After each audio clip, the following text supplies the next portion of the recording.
بسم الله الرحمن الرحيم. وجئتك من سبأ بنبأ يقين. أتاكم أمجاد أهل اليمن. اليمن أخرجت جرير بن عبد الله البجلي. اليمن أخرجت أبو بكر عبد الرزاق الصنعاني. اليمن أخرجت أحمد بن منصور الرمادي. اليمن أخرجت إمام الشافعي. اليمن أخرجت أمير الصنعاني. اليمن أخرجت قارئ القرآن. لقد أوتيت مزمار من مزامير آل داود. وهكذا أيضا البخاري. وهكذا أيضا يحيى بن معين. الدنيا يتقدمهم الإمام أحمد بن حنبل رحمة الله عليه، وكذلك الشوكاني، وكذلك ابن الوزير، وفي عصرنا هذا الإمام المحدث ابن هادي الوادعي، وغيرهم من أهل العلم الذين أخرجتهم اليمن. ولا تزال اليمن زاخرة يا أهل العلم، وهكذا لا يزال تاريخ اليمن زاخرا وحافلا بالعلم والفقه والحكمة والسكينة والوفاء والتواضع. سلام والله لأهل اليمن، وعذرا والله لليمن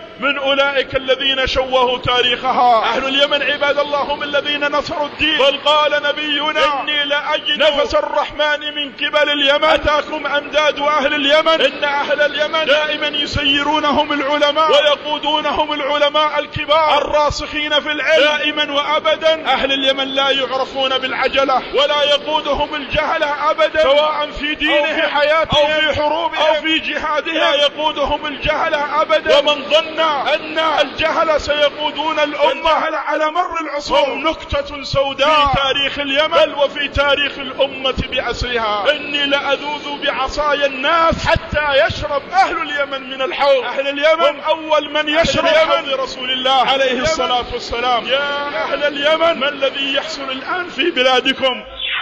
ماذا يقولون يا ترى؟ إنهم يقولون إن جنوب اليمن ليست من اليمن، بل يسمون الجنوب العربي. يقولون نحن لسنا بيمنيين. أقول لهم أف لكم وبعدا لكم وتبا لكم يا من يقول أن جنوب اليمن ليس من اليمن. أما سمعت بالوفود الحضرمية يخرج من حضرموت يذهبون إلى رسول الله ويقولون جئناك من أرض اليمن؟ أما أرسل نبينا أبا موسى الأشعري إلى عدن وإلى أبين، ثم يأتي أولئك الشيوعيون وأولئك الجهل ويقولون أن الجنوب اسمه الجنوب العربي. لسنا بيمنيين. تبا لكم وكرات وعشرات وكرات أن تخرجوا جنوب اليمن من هذه الفضائل ومن هذه المكارم من أجل دنيا، من أجل المستنقعات، ومن أجل الطمع الدنيا. طمع الدنيا بعدا لكم. أهل اليمن عباد الله هم خيرة أهل الأرض، لسنا بيمنيين، كما أخبر بذلك نبينا عليه الصلاة والسلام. فقد جاء من حديث جبير بن مطعم رضي الله عنه قال